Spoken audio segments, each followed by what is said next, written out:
News alerts. Vizag steel plant కు 11,440 కోట్ల ఉద్దీపన ప్యాకేజ్ ఇస్తున్నట్లు అధికారిక ప్రకటన చేయడంపై ఏపీ ముఖ్యమంత్రి చంద్రబాబు హర్షం వ్యక్తం చేశారు. రాష్ట్ర ప్రజలకు ఇకపై అన్ని మంచి రోజులేనని చంద్రబాబు ఆనందం వెలుబుచ్చారు. ఉక్కు పరిశ్రమకు కేంద్రం ప్యాకేజీ ప్రకటించడం చారిత్రాత్మక నిర్ణయమని కొనియాడారు. ఏపీ ప్రజలు గర్వించదగిన విషయమని వ్యాఖ్యానించారు. విశాఖ ఉక్కు పరిశ్రమ పట్ల సానుకూలంగా స్పందించి ప్యాకేజీ ప్రకటించినందుకు ప్రధాని నరేంద్ర మోదీకి కృతజ్ఞతలు తెలియజేస్తున్నారని కేంద్ర ఆర్థిక మంత్రి నిర్మలా సీతారామన్, కేంద్ర ఉక్కు శాఖ మంత్రి కుమారస్వామికి ప్రత్యేక కృతజ్ఞతలు తెలుపుకుంటున్నారని చంద్రబాబు పేర్కొన్నారు. పైకి తీసుకురావడం ఎగ్జాంపుల్, ఒక ఇల్లు ఉంది, 5 మంది ఉన్నారు, ఇంటర్మీడియట్ చదువుతున్నాడు, వాడు 4 ఏళ్ళు చదివిస్తే BE అవుతుంది. స్కిల్ డెవలప్మెంట్ చేసి మోటివేట్ చేస్తే విల్ గెట్ ఎంప్లాయ్మెంట్. వాడికి కానీ తెలివితేటలు వస్తే కుటుంబాన్ని ఆదుకునే పరిస్థితికి వస్తుంది. ఆ ఇంట్లో 5 మంది ఉన్నారు, ఒక చిన్న వ్యాపారం చేస్తారు, వ్యవసాయం చేస్తారు. వాళ్ళు ఏం చేస్తే ఆదాయం వస్తుందో వీళ్ళు చెప్పి హ్యాండ్ హోల్డింగ్ చేయగలిగితే 15,000 వచ్చేవాళ్ళని 30,000 చేయొచ్చు, 30,000 వచ్చేవాళ్ళని 60,000 చేయొచ్చు. అప్పుడు మనుషుల్ని ఆస్తిగా చూడమంటున్నాను నేను. అదనపు ఆస్తులన్నీ అదనపు ఆస్తులుగా చూడమంటున్నా. భూమి అదనపు ఆస్తి, వ్యాపారం అదనపు ఆస్తి, కానీ మనుషులు యాజ్ క్యాపిటల్. దాన్ని ఇప్పుడు ఏంటి, నేను కూడా ఒక గ్రామంలో పుట్టాను మా ఊర్లో. నేను అందుకని నేను పోయి చెప్పాను మా ఊర్లో చూసినప్పుడు. ఒకప్పుడు మా ఊర్లో కొండలంతా కూడా చెట్లని కొట్టేసి రాళ్లు కనపడేటి. ఇప్పుడు బ్యూటిఫుల్ గా కనీసం గ్రీన్ కనపడొస్తుంది ఆ హిల్ అంతా. రేపు రాబోయే రోజులు నేను అది ఊహించుకున్నప్పుడు ఎంత ఆనందం కలుగుతుందంటే, నేను సోలార్ ఇచ్చేసాను అందరికి. 2,200 కుటుంబాలు సోలార్. సోలార్ ఇచ్చేసిన తర్వాత 2,200 కుటుంబాలు ఓన్ వెహికల్ ఛార్జ్ చేసుకుంటే ఇంకా పొల్యూషన్ లేదు. గ్యాస్ ఇస్తున్న పైప్ లైన్లు ఇచ్చేయమంటున్నాను. గ్యాస్ వస్తే చెట్లు కొట్టే పని లేదు, ట్రాక్టర్లు వచ్చేసాయి, డ్రిప్ ఇరిగేషన్ వచ్చింది. ఇంకా మడకల కోసం, ఐటి కోసం, కర్ర కోసం అడుగు పోయే పని లేదు. అక్కడుండే ఎయిర్ కూడా ఎంత ఫ్రెష్ గా ఉంటుందంటే అంత ఫ్రెష్ గా ఉంటుంది రేపటి నుంచి. That is most liveable place. అక్కడుండే వాళ్ళకి ఏం చేశాను నేను గవర్నమెంట్ లో చేసినప్పుడు, ప్రతి ఒక్క ఇంటికి గ్యాస్, నీళ్లు, ట్యాప్, కళ్యాణ్ డ్యామ్ ఉంది, అక్కడి నుంచి నీళ్లు ఇమ్మన్నాం. అదే మరి టాయిలెట్స్ ఇచ్చేయమన్నాం. ఇండ్లో ఒక 250 ఇండ్లు లేవు, అందరు కట్టించేసేమన్నాం. మినిమం నీడ్స్ అది విలేజ్, మినిమం నీడ్స్ అది గ్రామం చేసి ఎకనామిక్ యాక్టివిటీకి వెళ్తున్నాం. ఇక్కడ శ్రీ సిటీ ఉంది, వాళ్ళని ఒక పైలట్ తీసుకోమన్నాం. 1 family 1 entrepreneur, skill development, employment generation, ఇవన్నీ వాళ్ళు చేయమంటున్నా. మొత్తం అక్కడ నేచురల్ ఫార్మింగ్ కి వెళ్ళిపోతున్నాం. మ్యాంగో గార్డెన్ ఉంది, చెట్లు ఇక్కడ డయాగ్నోస్, డ్రోన్ పంపించి, ఇప్పుడు పామాయిల్ ఉంది. పామాయిల్ ఏం చేస్తున్నారంటే ఒక డ్రోన్ పంపిస్తారు, అది తిరుగుతా ఉంటుంది. తిరిగిన తర్వాత ఏ చెట్టు అయినా గానీ డిసీజ్ వచ్చినా, వీక్ అయితే, అన్హెల్తీ ప్లాంట్ ఉంటే ఐడెంటిఫై చేసి ఇమీడియట్ చెప్తే అక్కడ టీం వెళ్ళి దాన్ని రెక్టిఫై చేస్తారు real time. That is where technology is a big handy. మీరు గుర్తుపెట్టుకోవాల్సిన పాత రోజుల మారిగా మడకలు దున్నే పని లేదు. అందుకని నేను అంటున్నా, హార్డ్ వర్క్ కాదు స్మార్ట్ వర్క్ చేయండి అని. తెలుగుగా బతికేది నేర్చుకోండి, ఉద్యమాలు చేయడం కాదు అని చెప్తాను. ఉద్యమాలు చేసే రోజులు కూడా అయిపోయినాయి. ఇంకా సింగపూర్ తో తెలంగాణ ప్రభుత్వం కీలక ఒప్పందం కుదుర్చుకుంది. యంగ్ ఇండియా స్కిల్ యూనివర్సిటీలో భాగస్వామ్యం అయ్యేందుకు సింగపూర్ కు చెందిన ఇన్స్టిట్యూట్ ఆఫ్ టెక్నికల్ ఎడ్యుకేషన్ ముందుకొచ్చింది. తెలంగాణ ముఖ్యమంత్రి రేవంత్ రెడ్డి, మంత్రి శ్రీధర్ బాబు సమక్షంలో Singapore institute of technical education, young India skill university అధికారులు ఒప్పందాలపై సంతకాలు చేశారు. ఐటీఈ పరిశీలన అనంతరం జరిగిన చర్చలు, సంప్రదింపుల మేరకు తెలంగాణలో స్కిల్ డెవలప్మెంట్ కార్యక్రమంలో భాగస్వామ్యం కావడానికి సంబంధించి సీఎం సమక్షంలో ఐటీఈ అధికారులు, young India skill university vice chancellor VSS Subbarao ఒప్పందాలపై సంతకాలు చేశారు.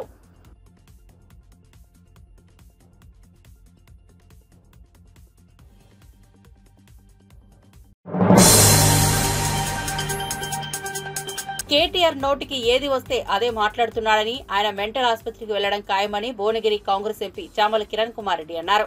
బీఆర్ఎస్ వర్కింగ్ ప్రెసిడెంట్ కేటీఆర్ వ్యాఖ్యలపై ట్విట్టర్ వేదికగా స్పందించిన చామల హాట్ కామెంట్స్ చేశారు. తెలంగాణలో కాంగ్రెస్ ప్రభుత్వం 6 గ్యారంటీలు కాదు కదా, 1/2 గ్యారంటీ కూడా చేయలేదని కేటీఆర్ చెబుతున్నారని, 2014 నుంచి 18 వరకు గుండు సున్నా చేసిన మీరా చెప్పేది అని ఫైర్ అయ్యారు. అలాగే మీ మేనిఫెస్టోలో 20% కూడా చేయకుండా నోటికి వచ్చినట్లు మాట్లాడుతుంటే తెలంగాణ ప్రజలు ఏమనుకుంటారు అనే సోయ కూడా కేటీఆర్ కు లేదని విమర్శించారు. అంతేకాక అధికారం పోయి నిద్ర పట్టక చెప్పిందే చెబుతున్నారని, ఎన్నిసార్లు చెప్పినా ప్రజలు నమ్మే పరిస్థితిలో లేరని అన్నారు. మీరు తెలంగాణలో కాంగ్రెస్ ప్రభుత్వం 6 గ్యారంటీలు కాదు 1/2 గ్యారంటీ కూడా ఇవ్వలేదంటారు. మీరా చెప్పేది 2014-18 మేనిఫెస్టోలో గుండు సున్నా మీరు చేసింది 20% కూడా చెయ్యండి. మీరు ఈ రోజు నోటికొచ్చిందల్లా మాట్లాడుతుంటే తెలంగాణ ప్రజలు చూసి ఏమనుకుంటారని ఒక ఆలోచన కూడా లేదు. అధికారం కోల్పోయిన తర్వాత నిద్ర పట్టక ఏది పడితే అది చెప్పిందే చెప్పి ఎన్నిసార్లు చెప్తారు?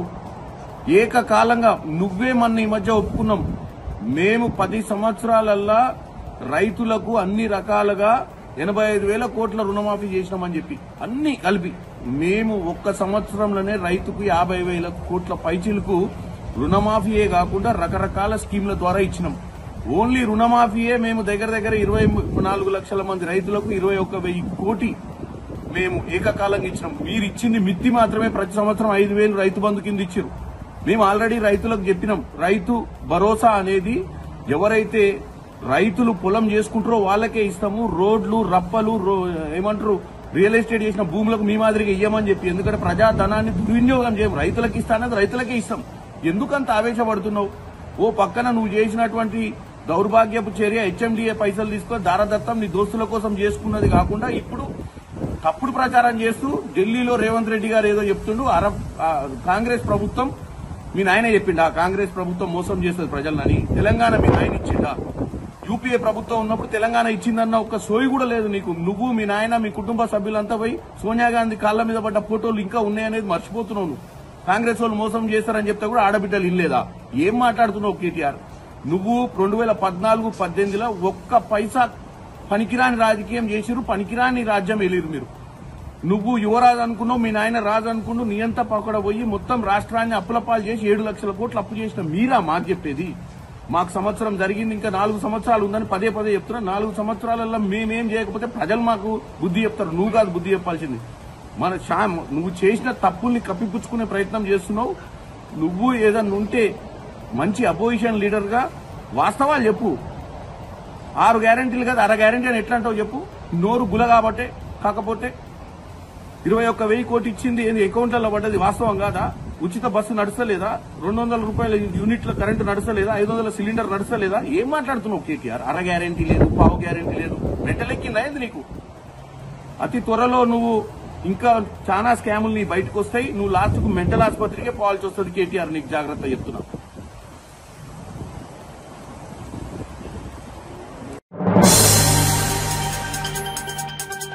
తిరుమల శ్రీవారిని పలువురు ప్రముఖులు దర్శించుకున్నారు. శుక్రవారం వీఐపీ ప్రారంభ విరామ దర్శన సమయంలో సినీ నిర్మాత అంబికా కృష్ణ, రచయిత విజయేంద్ర ప్రసాద్, నటీమణులు నీలిమారాణి, దివి వేరువేరుగా స్వామివారి సేవలో పాల్గొని వైకుంఠ ద్వార దర్శనం చేసుకున్నారు. దర్శనం అనంతరం వీరికి రంగనాయకుల మండపంలో పండితులు ఆశీర్వచనం చేసి స్వామివారి తీర్థ ప్రసాదాలను అందజేశారు.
Victory Venkatesh blockbuster hit machine Anil Ravipudi most successful banner Sri Venkateswara creations Pongal blockbuster సంక్రాంతికి వస్తున్నాం దిల్ రాజు సమర్పణలో శిరీష్ ఈ చిత్రాన్ని గ్రాండ్ గా నిర్మించారు. మీనాక్షి చౌదరి, ఐశ్వర్య రాజేష్ హీరోయిన్స్ గా నటించారు.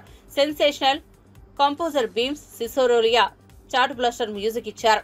ప్రపంచవ్యాప్తంగా ప్రేక్షకుల ముందుకు వచ్చిన ఈ చిత్రం అందరినీ అలరించి పొంగల్ బ్లాక్ బస్టర్ విజయాన్ని అందుకుంది. ఈ సందర్భంగా చిత్ర యూనిట్ సక్సెస్ మీట్ నిర్వహించింది. సక్సెస్ మీట్ లో విక్టరీ వెంకటేష్ మాట్లాడుతూ ఈ సంక్రాంతి మా సంక్రాంతికి వస్తున్నాం సినిమాని ఇంత బాగా రిసీవ్ చేసుకున్న ఆడియన్స్ ఫ్యాన్స్ కి మనస్ఫూర్తిగా థ్యాంక్ యూ. నేను ఫ్యామిలీ సినిమా చేసిన ప్రతిసారి ఆడియన్స్ థియేటర్ కు వచ్చి ఎంజాయ్ చేయడం, వారిలో నవ్వులు చూడటం, డిఫరెంట్ కైండ్ ఆఫ్ ఎమోషన్ సంక్రాంతికి వస్తున్నామని చెప్పారు. అదే రోజున వచ్చి ఇంత పెద్ద హిట్ అయినందుకు చాలా ఆనందంగా ఉంది. దిల్ రాజు, శిరీష్ కు ఇది మరో big hit. Aishwarya, Meenakshi team అందరి విషయంలో చాలా ఆనందంగా ఉన్నాను. అందరికీ థ్యాంక్స్ అని అన్నారు. For something spectacular, for something outstanding, and with all your positive vibes and with all your energy, ఈ రోజు మేము ఈ సినిమా తీసాం అండ్ సంక్రాంతికి వస్తున్నామని చెప్పాం. అండ్ మీరు సంక్రాంతికి ఇలా వచ్చి ఈ సినిమాని ఇంత సూపర్ డూపర్ హిట్ చేసినందుకు నిజంగా మనస్ఫూర్తిగా చాలా చాలా చాలా thanks. And as usual, I'm very bad at thanking everybody, but I really thank the whole unit and my fellow co-actors and all the technicians and the wonderful writing team and my director Anil and my producers Sirish and Dil. And I love you, ma. Thanks, ma. నాకు timing అంతా స్క్రీన్లో వస్తుందమ్మా, అక్కడ వస్తుంది. ఈ mic పట్టుకోమంటేనే నాకు కొంచెం ఇదిగా ఉంటుంది. మీరెవరో ఒక్కరు టక్కని ఏదో అడిగితే ఏదో మాట్లాడతాను, లేకపోతే ఏనని ఎవరో ఒకరు నాకు ఏంటమ్మా F4 సార్ 4 F10 కూడా వస్తుందమ్మా. ఇదిగా 4 10 సంక్రాంతి అవి వస్తూనే ఉంటాయి. వస్తూనే ఉంటాం కదా, ఇస్తూ ఉంటాం. అంటే మీరు ఇలా ప్రేమతో అడిగితే అనిల్ తీస్తూనే ఉంటాడు, మేము వస్తూనే ఉంటాం. బట్ అవునమ్మా, ఓకే అంతొద్దులే అమ్మా, ఓకే అంతొద్దు.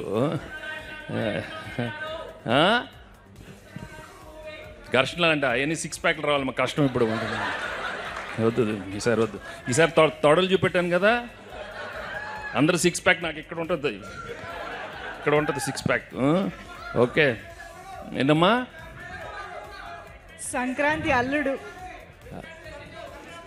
దాన్నే డిసిప్లిన్ అంటారు. ఎవరో ఒకటి అడగండి, 4 అడిగితే ఎట్టమ్మా. ఏది సంక్రాంతి అల్లుడు అంట సార్. నేనా? ఓకే మా అల్లుడు. ఓకే. రంగారెడ్డి జిల్లా షాబాద్ లో ఏర్పాటు చేసిన బీఆర్ఎస్ రైతు ధర్నా సభలో మహిళా రైతు రేవంత్ రెడ్డి ప్రభుత్వాన్ని కడిగి పారేసింది. నాకు 4 ఎకరాల పొలం పోతే క్రాప్ లోన్ 54,000 తీసుకున్నారు, కానీ రుణమాఫీ కాలేదు. నాకు అందరికీ రుణమాఫీ అయిందని ముఖ్యమంత్రి అబద్ధం చెబుతున్నాడు. అందరికీ మాఫీగా అయింది, కానీ మాకు కాలేదు. 500 రూపాయలకే గ్యాస్ అన్నాడు, కానీ 900 తీసుకుంటున్నారు. తిరిగి 400 మా ఖాతాలో పడట్లేదు. రైతు బంధు కూడా రాలేదు. ఫ్రీ బస్సుల్లో పోతలేదు, అది ఒక్కటి నడుస్తున్నది. తులం బంగారం లేదు, 2,500 లేవు. మా ఆయనకు కేసీఆర్ 2,000 పెన్షన్ ఇచ్చిండు. ఇప్పుడు ఆ 4,000 పెన్షన్ ఎక్కడ పోయిందో పుల్లగీసి అంటు పెట్టాలి. మరి ఏం మంచిగా చేస్తుండో? ఫ్రీ బస్సు అని మగపిల్లలకు ఇజ్జత్ లేకుండా చేసిండు. ఇది పద్ధతి కాదు అని రేవంత్ రెడ్డి సర్కార్పై మహిళా రైతు చెన్నమ్మ రుసరుసలాడారు. ఏ ఊరు చెన్నమ్మ? మా కుమారుగూడెం సార్. ఏడా? కుమారుగూడెం. ఎంత దూరం ఉంటుంది ఇక్కడికి? ఎంత దూరం ఉంచేది ఇక్కడికి? 2 కిలోమీటర్. 2 కిలోమీటర్. ఇప్పుడు రేవంత్ రెడ్డి ప్రభుత్వం కాంగ్రెస్ వాళ్ళు రుణమాఫీ చేస్తా అని చెప్పారు. మీకు లోన్ ఉన్నదా? 54,000 ఉంది సార్, కాలేదు. 54,000 లోన్ ఉన్నది, మీకు కాలేదు. పక్కనా? పక్క. ఇప్పుడు ముఖ్యమంత్రి అబద్ధం చెప్తుండా, చెన్నమ్మ అబద్ధం చెప్తుందా? ముఖ్యమంత్రి చెప్తానే బ్యాంకులు రాలేదని. అట్లా కాదు, ముఖ్యమంత్రి అబద్ధం చెప్తుండా, చెన్నమ్మ అబద్ధం చెప్తున్నా? మరి మాకు రాలేదు. మరి కేసు ఎవరి మీద పెడదాం? ముఖ్యమంత్రి మీద పెడదామా, చెన్నమ్మ మీద పెడదామా? ఎవరి మీద పెట్టాలి? మోసం చేసిన మీద కేసు పెట్టాలన్నా లేదా?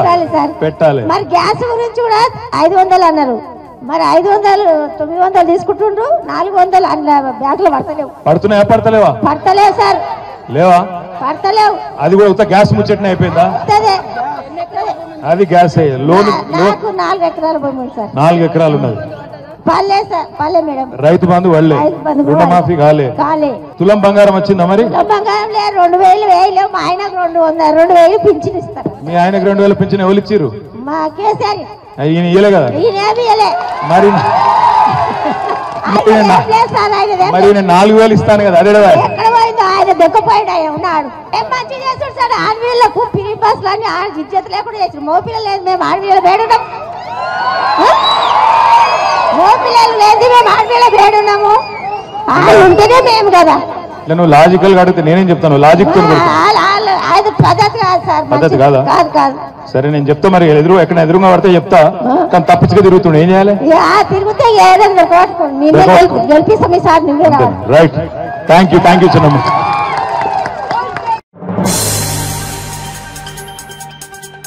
తెలంగాణలో జనవరి 26 నుంచి కొత్త రేషన్ కార్డుల జారీ ప్రక్రియ ఉంటుందని రాష్ట్ర ప్రభుత్వం ఇదివరకే ప్రకటన చేసిన సంగతి తెలిసిందే. అయితే తాజాగా రేషన్ కార్డుల జారీపై మంత్రి పొన్నం ప్రభాకర్ మరింత క్లారిటీ ఇచ్చారు. పాత రేషన్ కార్డులను తొలగించడం లేదని మంత్రి పొన్నం ప్రభాకర్ స్పష్టం చేశారు. ప్రతిపక్షాలను రెచ్చగొట్టే ప్రయత్నం చేస్తున్నాయని, వారి తప్పుడు సమాచారం నమ్మవద్దని మంత్రి పొన్నం ప్రభాకర్ కోరారు. తెలంగాణలో జనవరి 26 నుంచి కొత్త రేషన్ కార్డుల జారీ ప్రక్రియ ఉంటుందని రాష్ట్ర ప్రభుత్వం ఇదివరకే ప్రకటన చేసిన సంగతి తెలిసిందే. అయితే తాజాగా కొత్త రేషన్ కార్డుల జారీపై మంత్రి పొన్నం ప్రభాకర్ మరింత క్లారిటీ ఇచ్చారు. జనవరి 26 నుంచి కొత్త రేషన్ కార్డులు ఇవ్వనున్నాం. ఇందుకు సంబంధించి గ్రామాల్లో సర్వే జరుగుతోంది. తెలంగాణలో ఇప్పటికే 2,81,00,000 మందికి సంబంధించి ఇప్పటికే 90 లక్షల రేషన్ కార్డులు ఉన్నాయి. అయితే వాటికి సంబంధించిన అంశం ప్రస్తావన ఇప్పుడు కొత్త రేషన్ కార్డుల జారీలో లేదు. గత 10 ఏళ్లుగా కొత్త రేషన్ కార్డు కోసం ఎదురు చూస్తున్న వాళ్లకు, కొత్త కుటుంబాలు ఏర్పడిన వారికి అర్హత ఉన్న ప్రతి ఒక్కరికి కొత్త రేషన్ కార్డులు జారీ చేయబోతున్నామని మంత్రి పొన్నం ప్రభాకర్ తెలిపారు. ఈ విధంగా లేదా ఈ ఊరాడి ఇంకో ఊరికి పోయి అట్లా కొంత మార్పులు చేర్పులకు సంబంధించిన అంశం కావచ్చు, లేదా అర్హత ఉండి, మళ్ళీ చెప్తాను స్పష్టంగా, అర్హత ఉండి కొత్త రేషన్ కార్డు రానటువంటి వాళ్ళందరికీ 10 సంవత్సరాలుగా కొత్త రేషన్ కార్డు కావాలి, నాకు అర్హత ఉంది, ఈ ప్రభుత్వం ఇస్తలేదని నిరాశపడ్డ వాళ్ళందరికీ శుభవార్త. వాళ్ళందరికీ జనవరి 26 వరకు ఇవ్వబడింది. అయితే ఇందులో ఎప్పుడూ తప్పులు లెక్క పెట్టే ప్రతిపక్షాలు దీన్ని కూడా రాజకీయం చేసి గ్రామాల్లో సర్వే జరిగే సందర్భంగా ఒక అంశం చర్చ చేస్తాను. ఇప్పుడు పాత రేషన్ కార్డు, కొత్త రేషన్ కార్డు గ్రామ సభలలో ఎప్పుడైనా ఎవరైనా పెట్టుకొని చర్చ చేసుకోవచ్చు. ఎలిజిబిలిటీ రానులు ఎవరైనా ఉన్నా కూడా మళ్ళీ రాష్ట్ర వ్యాప్తంగా రేషన్ కార్డుకు అర్హత ఉండి రాకుంటే ఎవరైనా మీ సంబంధిత అధికారికి కానీ మీ దగ్గరలో ఉన్నటువంటి ప్రజాప్రతినిధికి ఏ నియోజకవర్గమైనా సరే మీరు విజ్ఞాపన పత్రం ఇవ్వచ్చు. దయచేసి అనవసరంగా ఎక్కడైనా పొరపాటున ప్రతిపక్షాలు రెచ్చగొడితే దయచేసి దానికి సంబంధించి ఎవరు కూడా అటువంటి రెచ్చిపోయే తప్పుడు సమాచారాన్ని స్వీకరించొద్దని కోరుతాను. మళ్లీ చెప్తున్న తెలంగాణ రాష్ట్ర మంత్రిగా తెలంగాణలో ఇప్పటికే 90 లక్షల మందికి రేషన్ కార్డు ఉంది. దాదాపు 2,81,00,000 మందికి రేషన్ కార్డులు ఉన్నాయి. వాటికి సంబంధించిన ఎక్కడ కూడా రివ్యూ గాని, తొలగించడం గాని, జమ చేయడం గాని అటువంటిది ఏమి జరుగుతలేదు. ఇప్పుడు కొత్తగా ఎవరికైతే ఎలిజిబిలిటీ ఉండి, మళ్ళీ చెప్తున్నా ఎలిజిబిలిటీ క్రైటీరియా ఎవరైనా కాదనరు కాదు, ఎలిజిబిలిటీ క్రైటీరియా ఉండి ఎవరికైనా రేషన్ కార్డు రాకపోతే వాళ్ళకు రేషన్ కార్డు కోసం మీ దగ్గర ఉన్నటువంటి అధికారిని కానీ ప్రజాప్రతినిధి కానీ నేరుగా కలిసే అవకాశం ఉంది. దయచేసి ఇలా కన్ఫ్యూజన్ అవసరం లేదు. ఎవరైనా ఏదైనా తప్పుడు సమాచారం ఇస్తే దాన్ని విశ్వసించొద్దని కోరుతా ఉన్నా. అర్హులు రాష్ట్రంలో ఏ ఒక్క ఊర్లోనైనా 100% రుణమాఫీ అయిందని రాసిస్తే బీఆర్ఎస్ ఎమ్మెల్యేలంతా రాజీనామా చేస్తామని సీఎం రేవంత్ రెడ్డికి బీఆర్ఎస్ వర్కింగ్ ప్రెసిడెంట్ కేటీఆర్ సవాల్ విసిరారు. రంగారెడ్డి జిల్లా షాబాద్లో ఏర్పాటు చేసిన రైతు సభలో కేటీఆర్ పాల్గొని ప్రసంగించారు. గౌరవనీయులు పెద్దలు ఆర్ఎస్ ప్రవీణ్ కుమార్ గారు, వికారాబాద్ జిల్లా పార్టీ అధ్యక్షులు మాజీ శాసనసభ్యులు సోదరుడు ఆనంద్ గారు, గౌరవ శాసనసభ్యులు మషీరాబాద్ అన్న ముఠా గోపాల్ గారు, గౌరవనీయులైన హుజూరాబాద్ శాసనసభ్యుడు తమ్ముడు కౌశిక్ రెడ్డి గారు, గౌరవనీయులు పరిగి మాజీ ఎమ్మెల్యే సోదరులు మహేశ్వర్ రెడ్డి గారు, గౌరవనీయులు షాద్ నగర్ మాజీ శాసనసభ్యులు అన్న అంజయ్ యాదవ్ గారు, పెద్దలు క్యామ మల్లేష్ గారు, నాగేందర్ గౌడ్ గారు, అదేవిధంగా మీ అందరికీ సుపరిచితుడు తమ్ముడు యువ నాయకుడు, తప్పకుండా తొందరలో జరగబోయే ఎన్నికల్లో ముమ్మాటికి కాబోయే ఎమ్మెల్యే తమ్ముడు పట్లోళ్ళ కార్తిక్ రెడ్డి గారు, అదేవిధంగా ఈ రోజు ఇక్కడికి వస్తే షాబాద్కి వస్తే రైతు దీక్ష కార్యక్రమానికి, రైతు ధర్నా కార్యక్రమానికి వస్తే నాకైతే నిరసన కార్యక్రమానికి వచ్చినట్టు అనిపించలే. ఆ జేసీబీలేంది, ఆ పూలేంది, ఇదేదో ఈ మోసకారి కాంగ్రెస్ ప్రభుత్వాన్ని మళ్ళా ఓడగొట్టి చేవెళ్ల మళ్ళా గులాబీ జెండా ఎగిరేసి ఖచ్చితంగా మళ్ళీ కేసీఆర్ గారు తిరిగి ముఖ్యమంత్రి అయినంత గొప్పగా ఈ రోజు స్వాగతం పలికిన మా తమ్ముడు యువ నాయకుడు పట్నం అవినాష్ రెడ్డి గారికి, అదేవిధంగా తమ్ముడు శుభప్రద్ పటేల్ గారికి, కొడంగల్ రైతుల తరఫున 37 రోజుల పాటు జైలు జీవితం గడిపిన కొడంగల్ కు మళ్ళీ తిరిగి తప్పకుండా రేవంత్ రెడ్డిని ఓడగొట్టి తిరిగి కాబోయే ఎమ్మెల్యే అన్న పట్నం నరేందర్ రెడ్డి గారు, అదే మాదిరిగా వేదిక పైన ఉన్న నాయకులు పేరు పేరున ఎవలోల పేర్లు అయితే నేను చెప్పలేదు, మండల పార్టీ అధ్యక్షుడు నరసింహరావు గాని ఇంకెవలోల పేర్లు చెప్పలేదో మీరు మనసులనే తిట్టుకోవాలి, బయట తిట్టొద్దని కోరుతూ మా తమ్ముడు శాసన మండలి సభ్యుడు నవీన్ కుమార్ రెడ్డి గారు, అదేవిధంగా వేదిక ముందున్న ఓపికగా కూర్చున్న మా అక్క చెల్లెన్లు, మా అన్న తమ్ముళ్ళు, హైదరాబాద్కి వెళ్లి ప్రత్యేకంగా వచ్చిన మా పత్రికా మిత్రులు, పేరు పేరున అందరికీ హృదయపూర్వకంగా నమస్కారం తెలియజేస్తా ఉన్నా. మీ అందరికి ఆకలి అవుతుంది, నాకెరికే కొంతమంది కళ్ళ పడతలేదు. ఎట్లెట్లా నువ్వు ఆగ్రాబాయి నువ్వు లొల్లి పెట్టక ఆగు, నా లొల్లి నాది, నీ లొల్లి నీది. అయితే పొద్దున షాబాద్కి వస్తున్నా, వచ్చేటప్పుడు ఎవరో ఏం మాట్లాడుతున్నారో చూద్దామని ఆయన పేపర్ తీసి చూసే వరకు నేను గత సంవత్సర కాలంలో చూసిన బెస్ట్ జోకు, అత్యుత్తమ జోకు పొద్దున పేపర్లో చూసిన. ఏంటిదా జోక్ ఎరికేనా? తెలంగాణలో ఫార్ములా ఈ కార్ రేస్ కేసులో భాగంగా హైదరాబాద్ లోని ఈడీ కార్యాలయంలో బీఆర్ఎస్ వర్కింగ్ ప్రెసిడెంట్ కేటీఆర్ విచారణకు హాజరైన విషయం తెలిసిందే. విచారణ అనంతరం ఆయన మీడియాతో మాట్లాడుతూ కాంగ్రెస్ పై తీవ్ర విమర్శలు చేశారు. కేటీఆర్ వ్యాఖ్యలపై టీపీసీసీ ప్రధాన కార్యదర్శి అద్దంకి దయాకర్ తాజాగా ఎక్స్ వేదికగా విమర్శలు గుప్పించారు. కేటీఆర్ నేరారోపణ చేయబడ్డ ముద్దాయిని పక్కన పెట్టి తనే ప్రభుత్వాన్ని పోలీసులను డైరెక్ట్ చేస్తున్నట్లు కనిపిస్తోందని అభిప్రాయపడ్డారు. కేటీఆర్ నేరారోపణ చేయబడ్డ ముద్దాయి అనే అంశాన్ని పక్కన పెట్టేసి తనే ప్రభుత్వాన్ని డైరెక్ట్ చేస్తున్నట్టుగా, తనే పోలీసులను డైరెక్ట్ చేస్తున్నట్టుగా కనబడుతున్నది. నిన్ను ఏసీబీ విచారణ చేస్తుంది. ఏసీబీ నువ్వు విచారణ చేస్తలే. ఏదో వెనకటికి బ్రహ్మానందం అలీ దాంట్లో అలీ మిషన్ డిటెక్ట్ చేసినట్టు, అలీ మిషన్ చెక్ చేసినట్టు నువ్వు ఏసీబీని చెక్ చేయాల్సిన అవసరం లేదు, ప్రభుత్వాన్ని చెక్ చేయాల్సిన అవసరం లేదు. అది గుర్తుపెట్టుకుంటే మంచిది. చేసేది దొంగతనం, పైగా మళ్ళీ డాంబికాలు, ఓవర్ యాక్షన్స్, ఓవర్ రియాక్షన్స్. నిన్నెవరు అడిగింది, ఎవరు చెప్పమన్నారు? అవన్నీ ఇంటర్నల్ గా జరిగే వాటిని, పోలీసుల ఇంటర్నల్ గా జరిగే వాటిని బయట చెప్పొచ్చా? ఇంటరాగేషన్ అంశాలు బయట చెప్పొచ్చా? ఆ సోయి కూడా లేదా? మీరు గతంలో నరసింహారెడ్డి గారి కేసులో ఎంక్వైరీ కమిషన్ ఎట్లా అంశాలను చర్చించిన అంశాలు బయట పెడతారని మీరు కోర్టుకు పోయినారు. ఈ లోపల జరిగే అంశాలన్నీ బయట చెప్తున్నట్టుగా నాకేం అడగలే, నేనే అడిగినా, నేనే చెప్పినా అని చెప్పి ఏవైతే డాంబికాలు ఉన్నాయో మీరు బంద్ చేస్తే మంచిది. తర్వాత కోర్టులు, చట్టం, న్యాయం పట్ల గౌరవం ఉంటే ఆ వ్యవస్థల పట్ల గౌరవంగా వ్యవహరించడం నేర్చుకోవడం మంచిది అనేది నా హితవు. రేపటి రోజున ఏం జరుగుతుందో ప్రజలు చూస్తారు, ఇలా లోకం తెలుస్తుంది. కానీ నీ యొక్క ఓవర్ యాక్షన్స్ బంద్ చేస్తే మంచిది అనేది నా యొక్క ఆలోచన. ఢిల్లీ అసెంబ్లీ ఎన్నికల సందర్భంగా బీజేపీ మేనిఫెస్టోను విడుదల చేసింది. సంకల్ప పత్ర పార్ట్ 1 పేరుతో బీజేపీ చీఫ్ జేపీ నడ్డా మేనిఫెస్టోను ప్రకటించారు. తమ పార్టీ అధికారంలోకి వస్తే గర్భిణీలకు 21,000 ఆర్థిక సాయం అందిస్తామంది. అంతేకాకుండా 6 పౌష్టికాహార కిట్లు ప్రస్తుతం తొలి సంతాన సమయంలో 5,000 ఇస్తుండగా రెండో సంతానానికి 6,000 అదనంగా ఇస్తామన్నారు. పేద కుటుంబాలకు 500 రూపాయలకే ఎల్పీజీ సిలిండర్ ఇస్తామంది. ఏటా దీపావళి, హోలీ సమయాల్లో ఉచితంగా 1 సిలిండర్ ఇస్తామన్నారు. మహిళా సమృద్ధి యోజన కింద ఢిల్లీలోని మహిళలకు నెలకు 2,500 ఆర్థిక సాయాన్ని అందిస్తామన్నారు. 60 ఏళ్లు దాటిన వారికి పెన్షన్ ఇవ్వనున్నట్లు తెలిపారు. 60 నుండి 70 ఏళ్ల వయోవృద్ధులకు 2,500, 70 ఏళ్లు పైబడిన వారికి 3,000 పెన్షన్ ఇస్తామని ప్రకటించారు. ट्रांसपोर्टेशन की फैसिलिटी कितनी बढ़ाई, सो लास्ट माइल डिलीवरी, इसलिए हम उसको सुदृढ़ीकरण भी करेंगे और साथ में भ्रष्टाचार मुक्त करेंगे. We will eliminate all the scopes of corruption जिस पर आपदा पार्टी थ्राइव करती है. अभी हम लोगों ने तय किया है कि हम भारतीय जनता पार्टी के संकल्प में इस बात को जोड़ते हैं कि महिला समृद्धि योजना के तहत प्रति माह 2500 रुपए महिलाओं को दिया जाएगा और पहली कैबिनेट मीटिंग में महिला समृद्धि योजना फर्स्ट कैबिनेट मीटिंग में पारित किया जाएगा और दिल्ली की महिलाओं को 2500 रुपए प्रति माह देने का संकल्प भारतीय जनता पार्टी लेती है।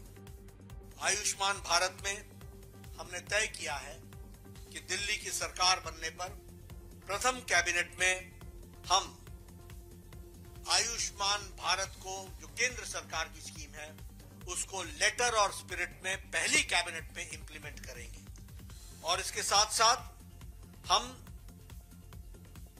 5 लाख रुपए का दिल्ली सरकार की तरफ से एडिशनल हेल्थ कवर देंगे, यानी टोटल 10 लाख रुपए का हेल्थ कवर आयुष्मान भारत के तहत मिलेगा।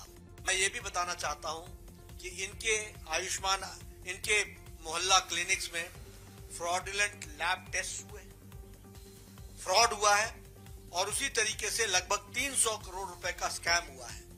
हमारी सरकार आने पर इन सब की जांच पूरी तरीके से होगी, दूध का दूध पानी का पानी होगा।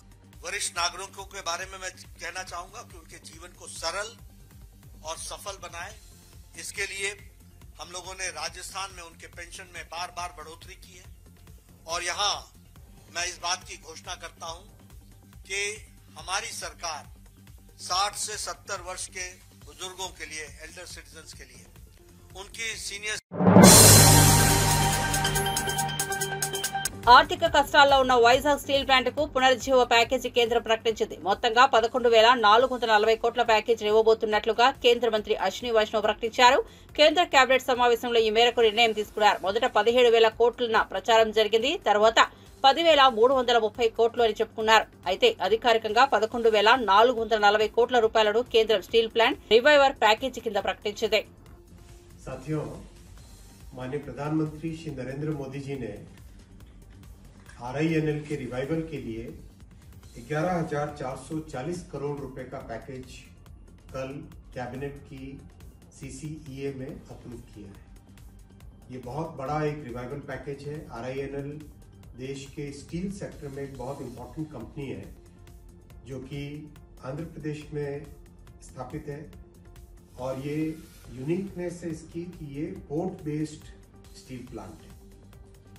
इसमें जो हिस्टोरिकल प्रॉब्लम्स थी उनको सॉल्व करने के लिए फ्रेश इक्विटी इन्फ्यूजन और वर्किंग कैपिटल को प्रिफर्ड शेयर कैपिटल के हिसाब से 11,440 करोड़ रुपीस का पैकेज बना।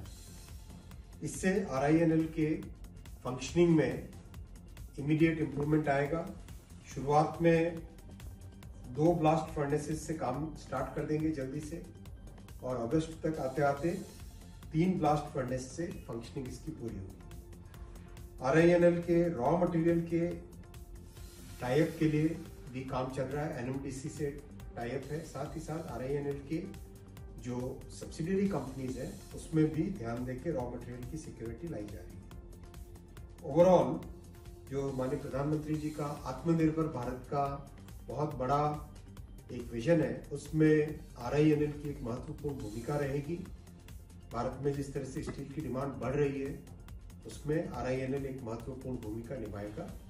RINL के सभी कर्मचारियों को और उससे जुड़े हुए सभी पूरे के पूरे इकोनॉमिक एक्टिविटीज में जुड़े हुए सभी लोगों को शुभकामना और माननीय प्रधानमंत्री जी को बहुत धन्यवाद कि इतना एक बहुत शानदार पैकेज, बहुत ही बड़ा एक पैकेज आपने अप्रूव किया।